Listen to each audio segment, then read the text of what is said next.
पिछले क्लास में हम लोग 6 नंबर क्वेश्चन तक कंप्लीट कर चुके थे। अब 7 नंबर देख रहे हैं। जो लोग पीछे का वीडियो नहीं देखे हैं वो इसी यूट्यूब चैनल पे जाके देख लीजिएगा और चैनल को जरूर सब्सक्राइब कीजिए ताकि आप लोगों तक सारा जानकारी सही से पहुंच सके। लिखा है what is banking regulation act 1949। Banking regulation act 1949 क्या है और उसको एक्सप्लेन करना है। तो याद रखिएगा, भारत में जब हम लोग आज़ाद हुए तो आज़ादी के बाद बैंकों को चलाने के लिए भारत सरकार ने एक रूल्स बनाया जिसका नाम है बैंकिंग रेगुलेशन एक्ट। एक कानून है और ये कानून 1949 में बना था, इसलिए इसका नाम है बैंकिंग रेगुलेशन एक्ट 1949। और ये कानून जब पास हुआ तब सारे बैंक कैसे फंक्शन करेंगे, कैसे सारे बैंक काम करेंगे, उसके बारे में रूपरेखा तय हुआ। तो यहाँ लिखा है प्री इंडिपेंडेंस, आज़ादी से पहले क्या था। तो आज़ादी से पहले भारत में बैंकों को चलाने के लिए कोई स्पेशल कानून नहीं था और इसलिए कोई भी बैंक चल रहा था, जो बैंक जो मर्जी कर रहा वो कर रहा था। लेकिन आज़ादी के बाद देखिए यहाँ लिखा है क्या, आज़ादी से पहले किसी तरह का कोई कानून नहीं था और कानून नहीं होने के कारण क्या होगा, कोई बैंक पैसा लिया जनता से नहीं दे रहा है तो क्या कर लोगे। तो ये स्थिति में वहाँ बोला कि नीड हुआ कि हमको एक कानून चाहिए। जब सरकार को लगा कि यार कानून चाहिए तो सरकार जैसे आज़ादी हम लोगों को मिली तुरंत कानून लाया गया, इंट्रोड्यूस किया गया बैंकिंग रेगुलेशन एक्ट 1949। और उसमें क्या क्या फीचर्स था तो ये देखिए, पहला रेगुलेशन एंड लाइसेंसिंग।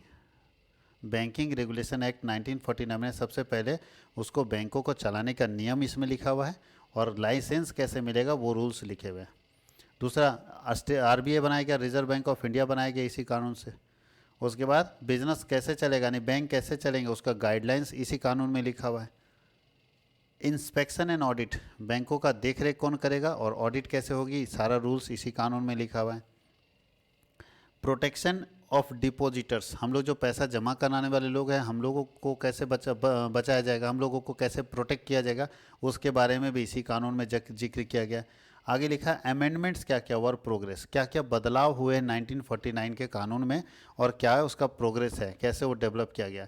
तो 1949 के कानून में 1965 में इसका नाम ही बदल दिया गया। हम लोगों को उसमें पास हुआ था 1949 में बैंकिंग रेगुलेशन एक्ट 1949, जिसका नाम बदल के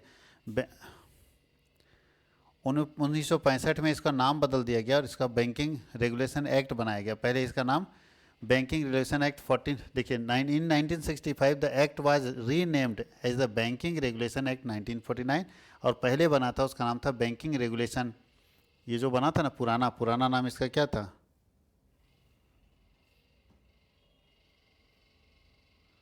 पुराना नाम तो भी बैंकिंग रेगुलेशन एक्ट ही ना था।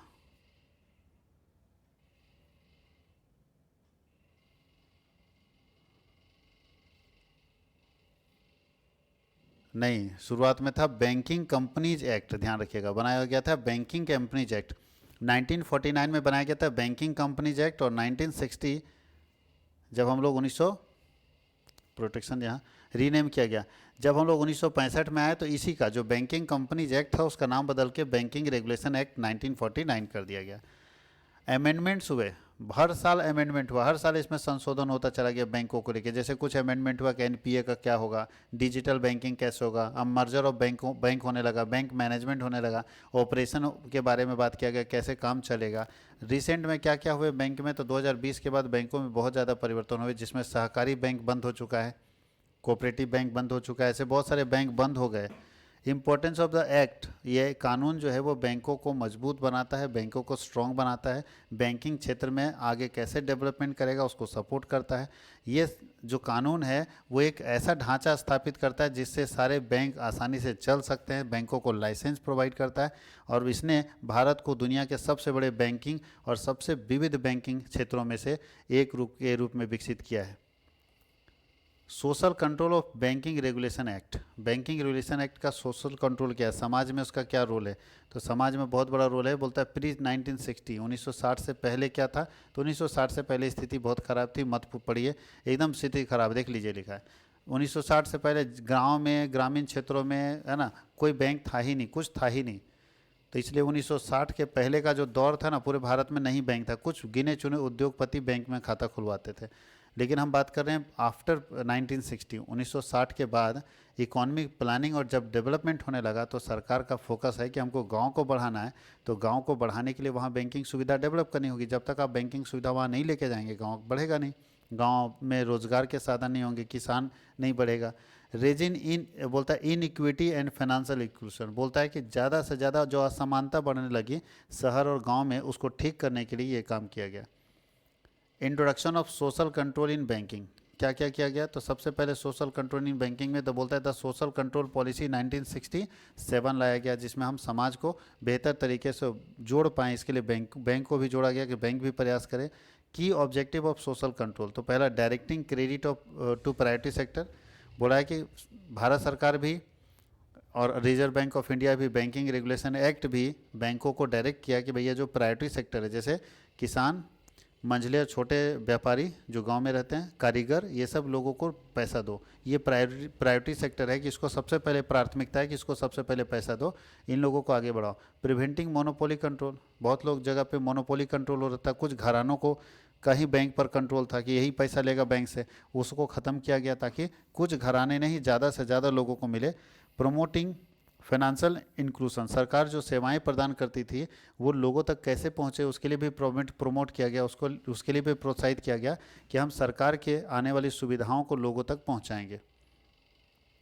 उसके बाद है मेजर टेकन, क्या क्या कदम उठाया गया? तो इसमें बहुत सारे कदम हैं। अब हम लोगों को अगला क्वेश्चन पूछ रहा है what is regional rural bank, explain the objectives बोल सकते हैं, या इसके उद्देश्यों को लिखना है। रीजनल रूरल बैंक क्या है? ग्रामीण क्षेत्रों में बैंकिंग सुविधा को बढ़ाने के लिए इस तरह के बैंक स्थापित किए गए थे। ये क्वेश्चन हम आपको बता भी चुके हैं, पीछे क्षेत्रीय ग्रामीण बैंक के बारे में चर्चा कर चुके थे, ठीक है। उसका ऑब्जेक्टिव भी हम लोग चर्चा कर चुके हैं, देख लीजिए यहाँ आपको ये सब चीज़ बता चुके हैं कि रीजनल रूरल बैंक क्या है। एग्जाम्पल्स भी आपको बता चुके हैं, प्रथमा बैंक है ना, केरला ग्रामीण बैंक। कोऑपरेटिव बैंक के बारे में देखिए, एक कोऑपरेटिव बैंक पूछेगा, ये तो रीजनल रूरल बैंक पूछ रहा है, ये आपको एक्सप्लेन कर चुके हैं पहले भी, ठीक है। एक कोऑपरेटिव बैंक पूछता है बहुत बार, कोऑपरेटिव बैंक क्या होता है ये भी डिस्कस किए थे। कोऑपरेटिव बैंक मतलब महिला मंडल बैंक, या भी आपको डिस्कस किए थे कि महिला मंडल की तरह ये मॉडल पर काम करता है ये बैंक, महिला मॉडल के मॉडल पर। तो कोऑपरेटिव बैंक भी डिस्कस कर चुके हैं, फीचर्स ऑफ कोऑपरेटिव बैंक। ये क्वेश्चन में चलते हैं। रिजर्व बैंक ऑफ इंडिया का जो कानून 1949 है वो applied to the public sector banks, भारतीय रिजर्व बैंक 1949 अधिनियम सार्वजनिक क्षेत्रों के बैंकों पर कैसे लागू होता है? तो भैया जितने भी सार्वजनिक क्षेत्र के बैंक हैं या प्राइवेट भी बैंक है, ये रेगुलेशन सब पर लगता है, चाहे प्राइवेट बैंक हो चाहे सरकारी बैंक हो, सब पर ये कानून लगता है। बैंकिंग रेगुलेशन एक्ट 1949 सब पर लगेगा, प्राइवेट बैंक भी हो चाहे वो पब्लिक सेक्टर बैंक हो। तो पहला बोला है कि किस पर लगता है? सारे पर लगता है, याद रखिएगा इसको। इसमें क्या है, लाइसेंसिंग और रेगुलेशन से रिलेटेड सारे नॉर्म्स कि किसी बैंक को लाइसेंस कैसे मिलेगा, कोई भी बैंक चलाया कैसे जाएगा, संचालित कैसे जाएगा, है ना, उसका रेगुलेशन कैसे होगा, ये सब नियम यहाँ पे लिखा हुआ है 1949 वाले में। एग्जाम्पशन ऑफ डिफरेंट एप्लीकेशन, कुछ कुछ जगह पे अगर छूट मिल रहा है किसी बैंक को तो उसके क्या प्रोविजंस है, सब बैंकिंग रेगुलेशन एक्ट में ही लिखा हुआ है कि क्या उसके प्रोविजंस है जहाँ पे आपको छूट मिल पा रहा है।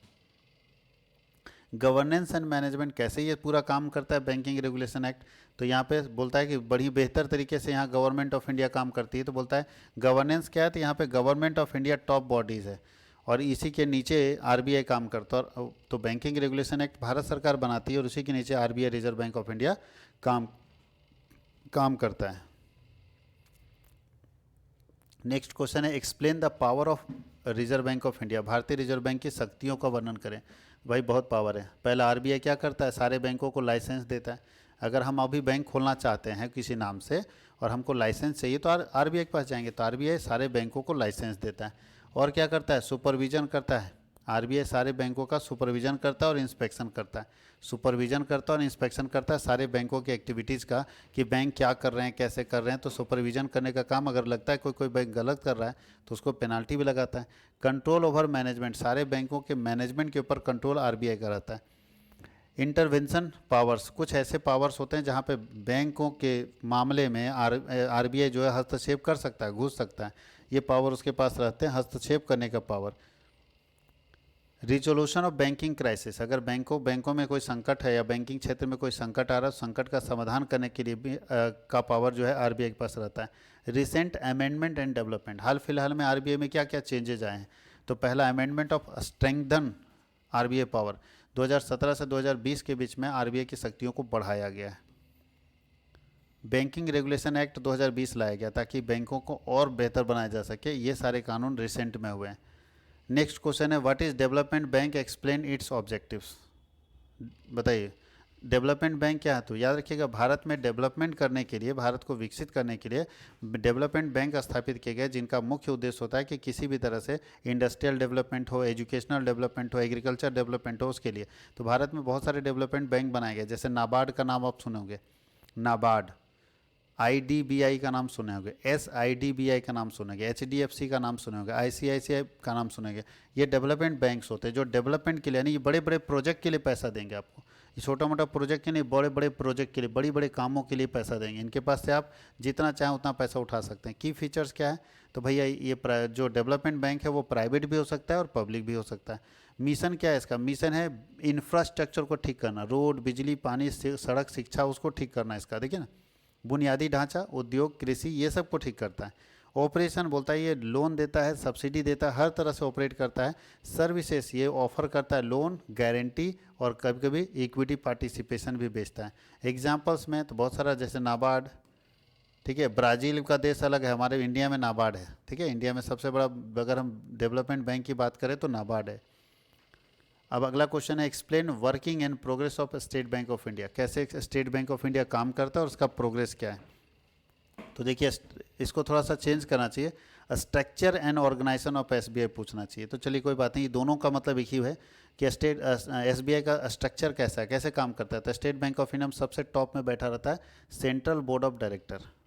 एसबीआई का सबसे ऊपर बैठा है सेंट्रल बोर्ड ऑफ डायरेक्टर, सबसे ऊपर सेंट्रल बोर्ड ऑफ डायरेक्टर सबसे ऊपर बैठा हुआ। अब इसके नीचे काम करता है चेयरमैन, इसके नीचे काम करता है मैनेजिंग डायरेक्टर, इसके नीचे काम करता है government nominee director, RBI nominee director, independent director. पहला, सेंट्रल बोर्ड ऑफ डायरेक्टर के अंदर ये सारे काम करते हैं। दूसरा जो इसका बॉडी है नंबर 2 पे जो रहता है इसका, इसके अंदर ये सब है। दूसरा है एग्जीक्यूटिव कमेटी, दूसरा जो इसमें काम करता है एग्जीक्यूटिव कमेटी काम करता है, कार्यकारी समिति। तीसरा काम करता है बिजनेस यूनिट, जो वर्टिकल बिजनेस यूनिट है, जिसके अंदर रिटेल एंड डिजिटल बैंकिंग आता है, कॉरपोरेट एंड इंस्टीट्यूशनल बैंकिंग आता है, ट्रेजरी एंड फॉरेक्स आता है, ये सारा इसके अंदर काम करता है तीसरे के अंदर। उसी तरह रूरल एंड एग्रीकल्चर बैंकिंग सब तीसरा के अंदर। स्मॉल एंड मीडियम इंटरप्राइजेज हो गया, इंटरनेशनल बैंकिंग हो गया, zonal and local head office जो हैं वो सब इसके अंदर। उसके बाद काम करता है, चौथा में है zonal and local head offices. Zonal office आप सुने होंगे, लोकल हेड ऑफिस सुने होंगे। उसके नीचे कौन काम करता है, तो ब्रांच इधर आएगा, देखिए जोनल ऑफिस काम करता है, सर्कल ऑफिस काम करता है, रीजनल ऑफिस काम करता है, ब्रांच नेटवर्क काम करता है, जिसके अंदर ब्रांच आता है, रूरल गाँव में ब्रांच आता है, स्पेशलाइज्ड ब्रांचेज आते हैं, ये सब इसके अंदर काम करते हैं। छठा नंबर में बोला क्या, सब्सिडी एंड ज्वाइंट वेंचर। बहुत जगह पे ज्वाइंट वेंचर होता है या सब्सिडरीज होते हैं, तो ये भी एक एसबीआई का काम है। एसबीआई की जो सहायक शाखाएं हैं वो भी इसके अंदर काम करता है। इसके अंदर आप देखिए कि कौन कौन सब्सिडी कंपनी है, तो एसबीआई कैप्स है, SBI capital market limited, SBI life insurance, SBI general insurance, SBI mutual fund, SBI card and payment services limited, SBI global factors, ये सारा चीज़ करता है। उसके बाद स्टाफ स्ट्रक्चर में देखिए किस तरह के स्टाफ होते हैं, तो क्लर्कियल स्टाफ होते हैं, प्रोबेशनरी ऑफिसर होता है, पीओ समझते हो आप लोग, तो क्लर्क होता है बैंक में, पीओ होता है, उसके बाद पीओ के बाद स्पेशलिस्ट ऑफिसर होते हैं, एसओ, उसके बाद असिस्टेंट जनरल मैनेजर होते हैं, एजीएम, उसके बाद डिप्टी जनरल मैनेजर होता है, डीजीएम, उसके बाद जनरल मैनेजर होता है, जीएम, उसके बाद होता है चीफ जनरल मैनेजर, सीजीएम। सब ये बड़ा है, ऊपर से छोटा से बड़ा चल रहा है, ठीक है। उसके बाद इंटरनल कमेटी के अंदर कौन कौन होते हैं, तो इंटरनल कमेटी बनती है तो उसके अंदर इतने सारे होते हैं, रिस्क मैनेजमेंट कमेटी होती है, ऑडिट कमेटी होती है, क्रेडिट कमेटी होती है, आईटी कमेटी होती है। उसके बाद ट्रेनिंग एंड डेवलपमेंट के लिए स्टेट बैंक ऑफ इंडिया का अलग अलग है, तो state bank of India institute of leadership है, स्टेट बैंक का स्टाफ कॉलेज है, और regional and local training institution भी स्टेट बैंक ऑफ इंडिया चलाता है। उसके बाद इंटरनेशनल ऑपरेशन कैसे करता है, तो उसके लिए भी बैंक बहुत काम करता है। बता स्टेट बैंक ऑफ इंडिया 30 देशों में 200 से अधिक ब्रांचों को फैला कर अपना काम करता है। ऑर्गेनाइजेशन स्ट्रक्चर को देखिए, अगर हायरार्की में देखिए तो इस तरह काम करता है। सबसे ऊपर चेयरमैन, उसके नीचे एमडी, उसके नीचे डीएमडी, उसके नीचे चीफ जनरल मैनेजर, उसके नीचे जनरल मैनेजर, उसके नीचे डिप्टी जनरल मैनेजर, उसके नीचे असिस्टेंट जनरल मैनेजर, उसके नीचे ब्रांच मैनेजर या ऑफिसर होते हैं। ये एकदम सिस्टमेटिक काम करता है। अब अगला क्वेश्चन है कि explain the credit policy, credit control policy of central bank यानी आरबीआई। भारतीय रिजर्व बैंक का क्रेडिट कंट्रोल पॉलिसी क्या है। क्रेडिट कंट्रोल मतलब है मुद्रा की आपूर्ति को आप कैसे कंट्रोल करोगे। जितना मनी छप रहा है उतना ही सप्लाई होना चाहिए। मान लीजिए जितना मार्केट में ज़रूरत है उससे ज़्यादा पैसा छप जाएगा तो क्या होगा, कम पैसा छपेगा तब क्या होगा, तो मनी सप्लाई को कंट्रोल करना पड़ेगा। तो उसके लिए आरबीआई काम करता नहीं है। दो तरह की पॉलिसी बनती है देश को चलाने के लिए, देश के मॉनेटरी सिस्टम को चलाने के लिए दो तरह की पॉलिसी बनती है। एक का नाम है फिजिकल पॉलिसी, राजकोषीय नीति, और एक को बोलते हैं मॉनेटरी पॉलिसी, मौद्रिक नीति। तो मौद्रिक नीति, मॉनेटरी पॉलिसी आरबीआई बनाता है और physical policy government of India बनाती है। दोनों फाइनेंशियल सिस्टम को ठीक करने के लिए बनाया जाता है। तो रिजर्व बैंक ऑफ इंडिया बनाती है मॉनेटरी पॉलिसी। तो मॉनेटरी पॉलिसी में ये तय करती है आरबीआई कि कैसे हम महंगाई को कम करेंगे, कैसे हम पूरे सिस्टम को ठीक करेंगे। तो साख नियंत्रण के लिए मेथड ऑफ क्रेडिट कंट्रोल के लिए दो मेथड्स हैं, quantitative methods and qualitative methods हैं। क्वांटिटेटिव मेथड्स के अंदर ये सब काम करके कंट्रोल कर सकती है महंगाई को RBI, reserve bank of India. Bank rate policy करके, देखिए सबके बारे में यहाँ लिखा है। दूसरा क्या है, open market operation, change in cash reserve ratio और change in statutory liquid ratio, जिसको एसएलआर बोलते हैं। और क्वालिटेटिव में ये सारे काम कर सकती है। तो यहाँ सब लिखा हुआ एक करके, बैंक रेट क्या है, खुले बाजार क्रियाएं क्या है, नगद कोष में परिवर्तन क्या है, एसएलआर में परिवर्तन क्या है, फिर गुणात्मक पद्धतियों में कौन कौन सा है। तो 5-6 गुणात्मक पद्धति है जिसमें आरबीआई ये सब काम करता है ताकि महंगाई कंट्रोल हो सके। अगर इसमें से एक भी रिजर्व बैंक ऑफ इंडिया का फेलियर हो जाएगा तो महंगाई पर कंट्रोल नहीं कर पाएगा। तो महंगाई को कंट्रोल करने के लिए सारे तरीके डेवलप किए गए हैं। अब रिजर्व बैंक ऑफ इंडिया का पूंजी दिया है, कितना पूंजी है, तो ये तो आप जानकारी रखे होंगे, पहले भी बता दिया गया। भारतीय रिजर्व बैंक ऑफ इंडिया का काम क्या है, तो सारे नोट जारी करता है, सारे बैंकों का बैंक है, ठीक है। बैंकर ऑफ द गवर्नमेंट सरकार का बैंक है, सारे बैंकों का क्रेडिट कंट्रोल करता है। और फॉरेन रिजर्व, विदेश की जितने मुद्राएं भारत में है सब आरबीआई के कंट्रोल में रहती है। अब हम लोग को पढ़ना है भारतीय बैंकिंग प्रणाली के नवीनतम सुधार और पहलू, निजीकरण और आधुनिकीकरण। मतलब हम लोगों को इसमें पढ़ना है कि भारत में बैंकों को सुधार करने के लिए कितनी सारी समितियां बनी थी, कमेटी बनी थी, ताकि बैंकों को सुधारा जा सके। क्योंकि सुधार सरकार नहीं कर पाएगी, बैंकिंग क्षेत्र के एक्सपर्ट ही बता पाएंगे कि इसमें कैसे सुधार करना चाहिए। तो कितनी तरह की कमेटियां बनी थी, तो बहुत सारी कमेटी बनी थी, जिसमें से यहाँ देखिए सबसे ज़्यादा फेमस कमेटी है नरसिंघम कमेटी, जो 1991 में बनी थी। फिर एक गोडपोरियो कमेटी 1991 में, फिर नरसिंघम कमेटी द्वितीय मतलब दूसरी बार फिर बना था 1998 में, और वर्मा कमेटी बनी थी। ये 4 कमेटियां बनी थी बैंकिंग क्षेत्रों को सुधारने के लिए। और आज नरसिंघम कमेटी का ही देन है जिसमें बहुत सारे सुधार हुए हैं। और इनकी समिति की जो राय है, कुछ सरकार मानी है, कुछ राय अभी तक सरकार नहीं मान पाई है, इसलिए अभी तक बहुत सारा सुधार नहीं हो पाया। जितना इन्होंने दिया था अपनी कमेटी में एक सुझाव कि अगर ये सारा चीज़ आप मानेंगे तो बैंकिंग क्षेत्र में बहुत बड़ा परिवर्तन होगा, अभी सारे सुधार को लागू नहीं किया जा चुका है, नहीं किया गया है। इसलिए यहाँ पे इनका जो सुझाव था उसमें कुछ सुझाव को माना गया, कुछ सुझाव को नहीं माना गया। जब इनका सारा सुझाव, इन लोगों का सारा सुझाव सरकार लागू कर देगी तो बैंकिंग क्षेत्र में बड़ा रिफॉर्म्स होगा। तो पूछा जाता है 4 बड़े बड़े रिफॉर्म्स कब हुए थे, तो नरसिंघम समिति 1991, गोडपोरियो समिति 1991, उसके बाद नरसिंघम समिति द्वितीय 1998, और फिर वर्मा कमेटी 1999 में बड़े बड़े संशोधन किए थे, जो यहाँ आपके सामने दिख रहा है। छोटा छोटा रूप में यहाँ दिया हुआ है, इसको आप पढ़ के लिख सकते हैं, कोई दिक्कत नहीं।